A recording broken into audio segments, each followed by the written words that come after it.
ప్రస్తుతం big boss season 9లో ఈ రోజు వీకెండ్ కావడంతో బిగ్ బాస్ స్టేజ్ మీదకి వచ్చిన నాగార్జున హౌస్ లో ఉన్న కంటెస్టెంట్స్ ని పలకరించి సంజన దగ్గరకు వచ్చి ఆగారు.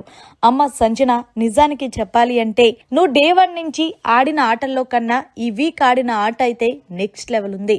ప్రతి టాస్క్ కూడా 100కి 100% ఎఫెక్ట్ పెట్టి గేమ్ ఆడావు.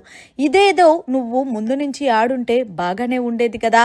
సో ఏది ఏమైనప్పటికీ అయితే గేమ్ పరంగా బాగా ఆడినప్పటికీ కూడా నీ విషయంలో అయితే నాకు ఒకటి నచ్చలేదు. అంటే ఏంటి సార్ అంటే అది నువ్వు ఓడిపోతే ఎదటోల్ని బ్లేమ్ చేయడం అనేది అది కరెక్ట్ కాదు కదా.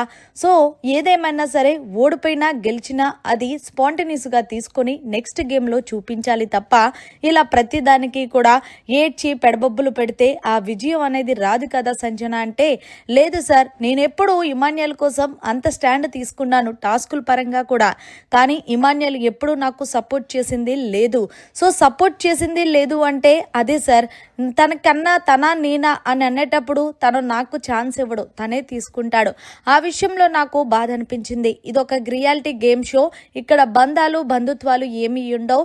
ఏదైనా సరే గేమ్ పరంగానే ఆడుతున్నారనని నేను మర్చిపోయాను సార్. సో ఆ విషయంలో అందుకే నేను బాగా హట్ అయిపోయి అందుకే హౌస్లో ఉన్న ప్రతి ఒక్కరూ నన్ను టార్గెట్ చేయడం అనేది నాకు కొంచెం బాధ అనిపించింది. అంటే గేమ్ అన్నాక ఒకరినొకళ్ళు టార్గెట్ చేసుకుంటారు, అంత మాత్రాన ఒకరి మీద ఒకరు ద్వేషం పెంచుకుంటే ఎంతవరకు కరెక్ట్ సంజన? నీకు సపోర్ట్ చేస్తే మంచోళ్ళు, నీకు సపోర్ట్ చేయలేని వాళ్ళు మంచోళ్ళు కాదు అంటే అది నీ ఇష్టం అనుకో. సో ఏది ఏమైనప్పటికీ కూడా ఈ వారం నీ గేమ్ అయితే నెక్స్ట్ లెవెల్ ఉంది.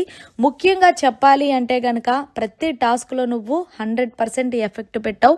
వండర్ఫుల్ గేమ్ సంజన అంటూ వీకెండ్ వచ్చిన నాగార్జున గారు సంజనాన్ని ఆకాశానికి ఎత్తేశారనే చెప్పాలి. మరి వీకెండ్ వచ్చిన నాగార్జున గారు సంజన మధ్య చేసిన వ్యాఖ్యలు కరెక్టా కాదా అనేది కమెంట్ చేయండి.